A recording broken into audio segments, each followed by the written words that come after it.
Assalamualaikum everyone, welcome to Reader online class session. This is me, Professor Arshi Sajid, and today our topic is sport in plants.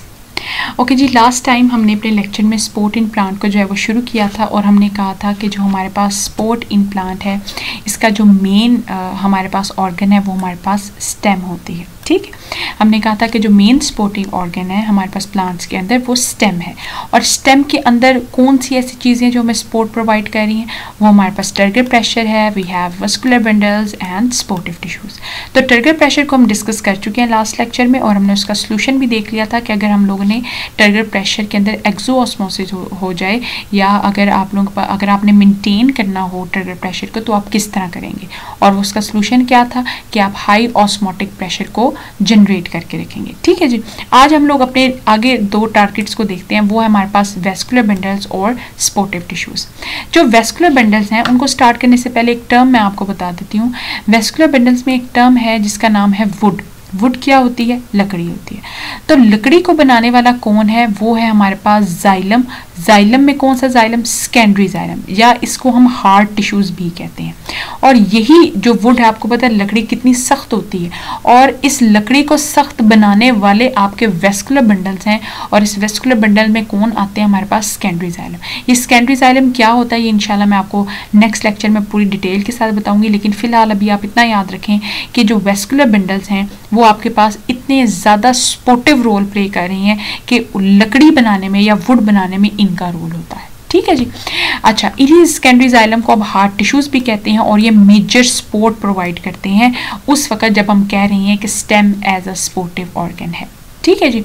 अब आपको पता है जो हमारे पास terrestrial plants हैं, जो ज़मीन पे प्लांट्स हैं, उनको सबसे ज़्यादा ख़तरा किससे है? विंड से। ठीक है, और एक विंड से इतना ख़तरा है कि उन्हें इस चीज़ का भी ख़तरा होता है कि वो कहीं बेंड ना हो जाए। ठीक है जी।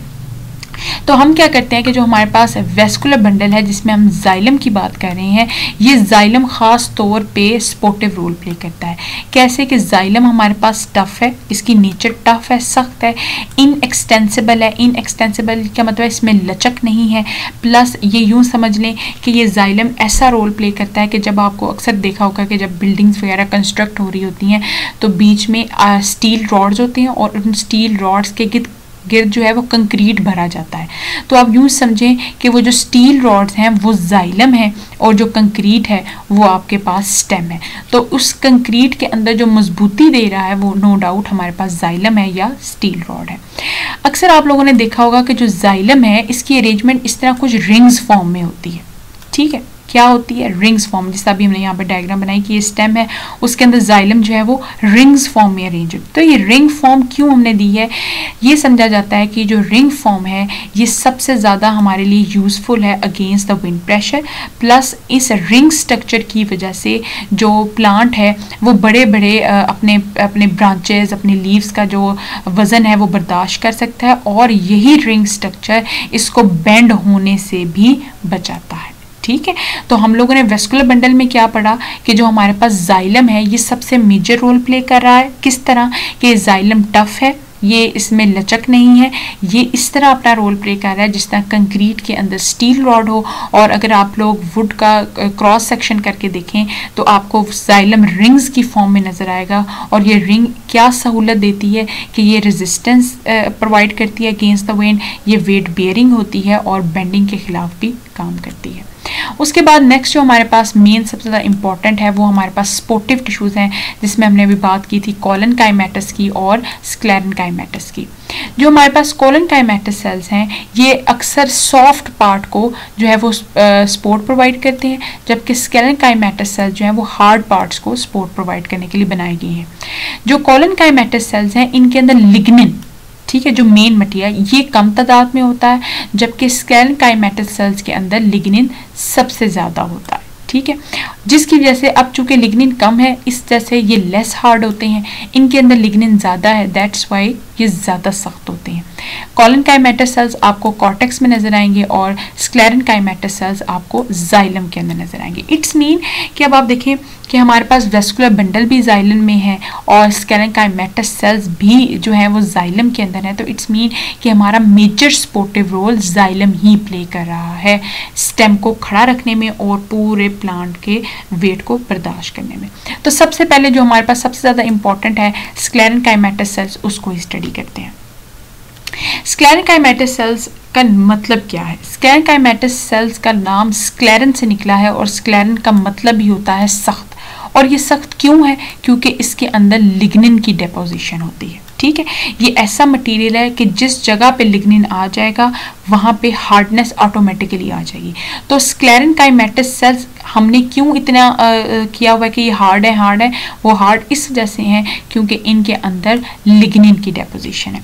अच्छा, अगर हम लोग थोड़ा सा ओवरव्यू देख लें कि हमने प्लांट के जो वॉल्स हैं इसको हमने देखा था। अगर आपको याद हो कि हमने फर्स्ट ईयर के अंदर जो है वो सेल के स्ट्रक्चर को प्लांट के पढ़ा था और हमने कहा था कि जो इसकी सेल वॉल है इसको हमने 3 हिस्सों में डिवाइड किया है। एक सबसे बाहर वाली प्राइमरी सेल वॉल, ठीक है, और फिर उसके अंदर आती है सेकेंडरी सेल वॉल और इन दोनों सेल्स के दरमियान एक जगह होती है, इसको हम मिडल लैमेला कहते हैं। ठीक है, अब क्वेश्चन ये आता है कि जो स्क्लेरेनकाइमेटस सेल्स है हमने इसमें कहा कि लिग्निन होता है, तो ये लिग्निन कहाँ होता है? तो जो हमारे पास सेकेंडरी सेल वॉल है, ये जो आपको मैंने पिंक कलर का शो किया हुआ है, इसके अंदर लिग्निन बहुत ज़्यादा होता है। तो जब लिग्निन बहुत ज़्यादा होता है तो ऑटोमेटिकली ये पूरा सेल जो है वो हार्ड हो जाता है। अगर आप लोग इस डायग्राम में देखें, इस तरह की डायग्राम मैंने आपको फर्स्ट ईयर में जो है वो बना के दिखाई थी। इसके अंदर हमने क्या पढ़ा है कि हमारे पास बाहर प्राइमरी जो वॉल है, देन वी हैव जो ब्राउन कलर की सेकेंडरी वॉल है, फिर उसके बाद जो बीच में आपको गैप नज़र आ रहा है वो हमारे पास मिडल लैमेला है और जो अंदर है ये आपके पास क्या है, सारे के सारा प्रोटोप्लास्ट है। 2 टर्म्स मैं आपको यहाँ पे सिखाने जा रही हूँ। इसका क्या है कि एक हमारे पास होती है प्रोटोप्लाज्म और एक होती है प्रोटोप्लास्ट। इन दोनों में क्या फ़र्क है? प्रोटोप्लाज्म हम उस वक्त कहते हैं जब हम न्यूक्लियस और साइटोप्लाज्म को इकट्ठा लें, यानी न्यूक्लियस का जो लिक्विड है और जो सेल का अपना लिक्विड है जिसे हम साइटोप्लाज्म कहते हैं, इन दोनों को आप प्लस कर दें तो आपके पास प्रोटोप्लाज्म बनता है। लेकिन जब मैं आपसे बात करूँ प्रोटोप्लास्ट की, तो प्रोटोप्लास्ट का मतलब होता है न्यूक्लियस का लिक्विड, सेल का लिक्विड यानी साइटोप्लाज्म और साइटोप्लाज्म के ऊपर सेल मेम्ब्रेन। जब हम इन तीनों चीज़ों को प्लस कर दें तो हमारे पास प्रोटोप्लाज्म बनता है। तो हम लोग स्क्लेरेनकाइमेटस सेल्स को कैसे बयान करेंगे? They have thick secondary wall. इनके पास बहुत मोटी सेकेंडरी वॉल है और वो मोटी क्यों हुई है? क्योंकि इसके पास लिग्निन मौजूद है, यूजुअली इम्प्रेग्नेटेड विद लिग्निन। क्यों? क्योंकि इसके पास लिग्निन बहुत ज़्यादा है। तो अब ये लिग्निन क्या बला है? लिग्निन क्या है? लिग्निन एक ऐसा ऑर्गेनिक कंपाउंड है that makes the wall tough and hard, जिसकी वजह से जो वॉल है वो सख्त और मजबूत बन जाती है। इसके अलावा जो स्क्लेरेनकाइमेटस सेल्स का अगला रोल है वो ये है कि जो स्क्लेरेनकाइमेटस सेल्स हैं ये नॉन लिविंग होते हैं। ठीक है, ये नॉन लिविंग इस वजह से होते हैं क्योंकि ये ग्रो नहीं कर पाते। ग्रो क्यों नहीं करते? क्योंकि इनके अंदर ऐसा हार्ड मटेरियल मौजूद होता है जिसकी वजह से ये सेल को डिवाइड नहीं कर पाते। ठीक है, तो आपने ये नहीं समझना कि अच्छा वो ख़त्म हो गए हैं सेल्स तो अब उनका कोई रोल नहीं है। इनकी हार्डनेस स्टिल वैसी की ही वैसी रहेगी। ठीक है, तो हम कहेंगे कि जो स्क्लेरेनकाइमेटस सेल्स हैं ये हार्डनिंग कैसे प्रोवाइड करें? Due to their lignin. और बेशक ये सेल जो हैं वो नॉन लिविंग हो, ये ग्रो ना कर पाएँ, लेकिन स्टिल जब ये ख़त्म भी हो जाते हैं सेल, इनकी हार्डनेस ड्यू टू लिग्निन बरकरार रहती है। तो इन स्क्लेरेनकाइमेटस सेल्स का पहला फंक्शन क्या हुआ? सपोर्ट देने का। ठीक है जी, तो इनका पहला काम क्या है? सपोर्ट देने का। अच्छा, जब आप लोग स्क्लेरेनकाइमेटस सेल्स की डायग्राम बनाएंगे तो आपने इसी तरह डायग्राम बना देनी जिस तरह यहाँ पे मैंने दिखाई है, लेकिन यहाँ पे मैंने आपको 2 सेल्स दिखाए हैं तो आपने यहाँ पे ज़्यादा सारे सेल्स बना देने। ठीक है, जिस तरह ये इस डायग्राम में बने हुए। अब आप देखेंगे ये प्राइमरी वॉल है और ये जो है हमारे पास सेकेंडरी वॉल है। और सेकेंडरी वॉल क्या है? हमारे पास थिक है। ठीक है, ये जो बीच में आपको नजर आ रही है ये सेकेंडरी वॉल है और वो थिक क्यों है? क्योंकि इसके अंदर लिग्निन की डिपोजिशन है। उसके बाद नेक्स्ट चलते हैं जी हमारे पास टाइप ऑफ स्क्लेरेनकाइमेटस सेल्स। हमारे पास कुछ किस्में हैं स्क्लेरेनकाइमेटस सेल्स की, जिसमें सबसे पहले आते हैं we have fibres, we have sclereids and we have vessels, जिनका हम ट्रैकिया भी कहते हैं। तो सबसे पहले पढ़ लेते हैं फाइबर्स क्या होते हैं। फाइबर्स का मतलब क्या होता है? धागे होता है। ठीक है, लंबे लंबे धागे, उनको हम फाइबर्स कहते हैं। अच्छा, एक चीज़ आपने याद करनी है, इन्हीं फाइबर्स को हम ट्रैकीड्स भी कहते हैं। ठीक है, ये इसका दूसरा नाम है। अक्सर पेपर के अंदर क्वेश्चन इस तरह से आ जाता है कि ट्रैकीड्स के बारे में लिखें, तो आपने ज़्यादातर नेम बुक के अंदर फाइबर का यूज़ हुआ है, ट्रैकीड्स का नहीं। तो आपने याद रखना है कि फाइबर्स ही असल में ट्रैकीड्स हैं, और जब ट्रैकीड्स के बारे में आए तो आपने फाइबर की ही चीज़ें लिखनी है, ठीक है। तो फाइबर्स का दूसरा नाम क्या है? ट्रैकीड्स। और फाइबर्स किसे कहते हैं? इन लंबे लंबे धागों को। तो यही लंबे लंबे धागे जब अपने आप को अरेंज कर लें तो हम कहते हैं कि जी यही फाइबर्स आपको सिलेंड्रिकल फॉर्म में भी नजर आएंगे, ठीक है।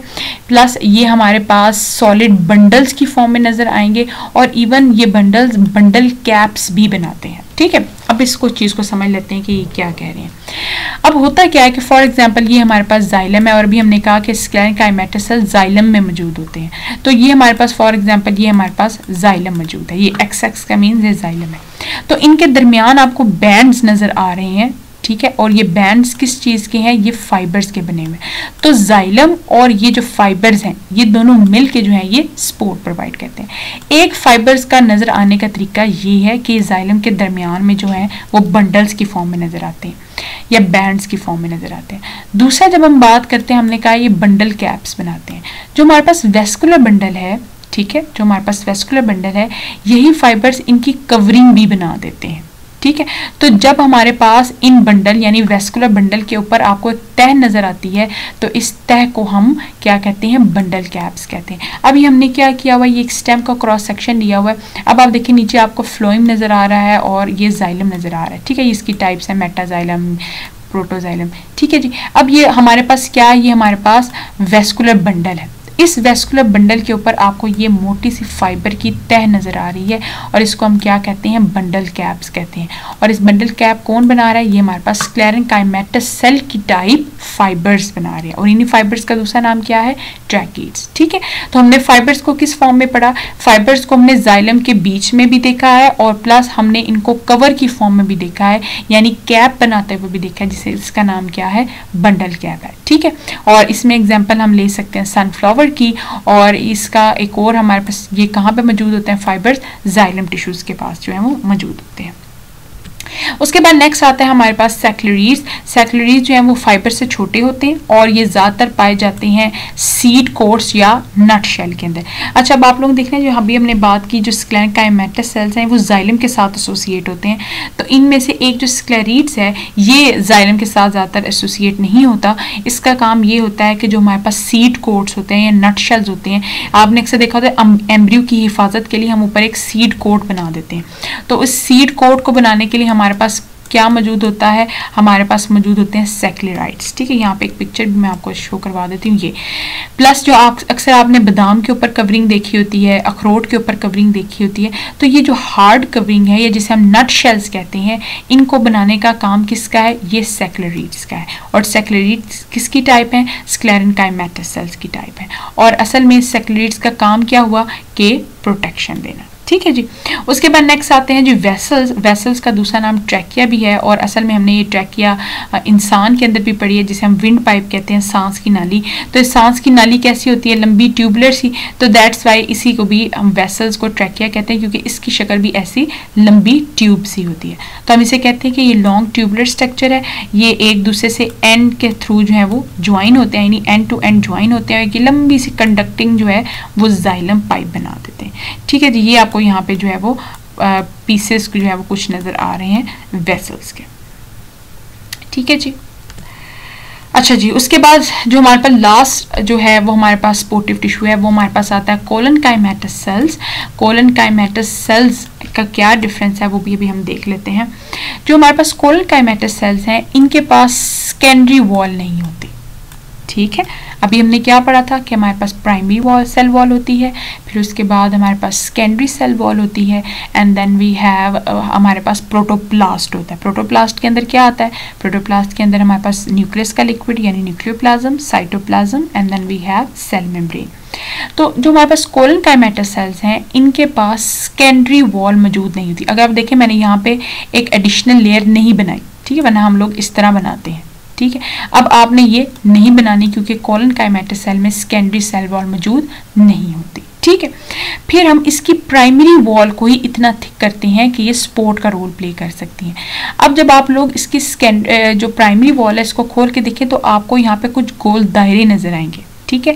इन गोल दायरों को हम एंगुलर थिकनिंग भी कहते हैं। एंगुलर का क्या मतलब होता है? गोल, कोई भी चीज़ जो गोल उसे हम एंगुलर कहते हैं। तो यहाँ पे आपको कुछ एंगुलर थिकनिंग नजर आएंगी, और ये थिकनिंग किस वजह से है? क्योंकि इसके अंदर सेलुलोज और थोड़ी बहुत लिग्निन की डेपोजिशन भी मौजूद होती है। ये चीज़ याद रखनी है, लिग्निन जो है वो हमारे पास सबसे ज़्यादा स्क्लेरेनकाइमेटस सेल्स में होता है, लेकिन कम जो है वो कोलेनकाइमेटस सेल्स में होता है। दैट्स वाई हमने यहाँ पे लिखा है कि इसके अंदर सेलुलोज और लिग्निन दोनों मौजूद हैं इन एंगुलर थिकनिंग के अंदर, ठीक है जी। जब आप कोलेनकाइमेटस सेल्स को जोड़ दें या ग्रुप की फॉर्म में देखें तो ये आपको स्ट्रैंड्स यानी पट्टियां बनाती हुई नजर भी आएंगी और सिलेंड्रिकल फॉर्म में भी नजर आएंगी। प्लस ये उन प्लांट्स में सबसे ज्यादा मौजूद होते हैं सेल जिन्होंने वुड नहीं बनानी होती, और वुड किसने नहीं बनानी होती? हर्बेशियस प्लांट्स ने नहीं बनानी होती, ठीक है जी। प्लस कोलेनकाइमेटस सेल्स जो हैं वो इलास्टिक होते हैं, और क्योंकि इनके अंदर लिग्निन की तादाद भी कम है तो इस वजह से ये ग्रो भी कर सकते हैं और ये अपने आप को लंबा भी कर सकते हैं, यानी इलोंगेट भी कर सकते हैं। और जो कोलेनकाइमेटस सेल्स हैं ये कॉर्टेक्स रीजन में, स्टेम के कॉर्टेक्स रीजन में मौजूद होते हैं, और इनका काम क्या है कि हर्बेशियस प्लांट के पार्ट्स को सपोर्ट करना। और अभी मैंने आपको हर्बेशियस प्लांट्स के बारे में बताया था कि वो कौन से हैं जिनके अंदर लकड़ी नहीं होती। अगर फॉर एग्जाम्पल हम इस पिक्चर में देखें तो हमारे पास पेटियोल है, पेटियोल मीन पत्ते की डंडी, इसके अंदर आप ऐसा कोई वुड नहीं देख रहे हैं, ठीक है, लकड़ी नहीं है, क्योंकि आपको पता है जो मेन सिस्टम है वो सपोर्ट का वो हमारे पास लकड़ी होता है। तो जिनके पास लकड़ी नहीं है, या जिस तरह ये डंडी है, या जिस तरह ये आप ग्रीन कलर का पार्ट देख रहे हैं स्टेम है, तो इनके अंदर कौन से सेल्स होते हैं? कोलेनकाइमेटस सेल्स होते हैं, जो फिर इनके अंदर सपोर्ट का फंक्शन प्रोवाइड कर रहे होते हैं। इसी तरह जो हमारे पास वाइन्स होती हैं यानी बेलें होती हैं, इनके अंदर भी जाहिर सी बात है वुड आपको नजर नहीं आता, तो इनके अंदर जो सपोर्ट का रोल है वो कोलेनकाइमेटस सेल्स प्ले करते हैं। इसी तरह जो हमारे पास फ्लावरिंग प्लांट्स होते हैं, फ्लावरिंग प्लांट्स में भी अक्सर आपने देखा होगा कोई लकड़ी ऐसा सच नहीं होती इनके अंदर, तो इनको सपोर्ट सिस्टम के लिए हमारे पास कौन प्रोवाइड कर रहा है? वो हमारे पास कोलेनकाइमेटस सेल्स प्रोवाइड कर रहे हैं। अगर हम इस पिक्चर में देखें तो आपको यहाँ पे छोटे छोटे एंगुलर थिकनिंग सी नजर आ रही है, ठीक है। तो इस एंगुलर थिकनिंग का क्या मतलब है कि इस एंगुलर थिकनिंग के अंदर लिग्निन भी है और इसके अंदर सेलुलोज भी है। यहाँ पे मैंने आपको एक सेल बना के दिखाया, जब आप डायग्राम बनाएंगे तो ज़्यादा सारे सेल्स को इस तरह आपस में जोड़ देंगे, और जोड़ने के बाद जो है ये आपके पास कोलेनकाइमेटस सेल्स बन जाएगा। ओके जी, थैंक यू फॉर लिसनिंग।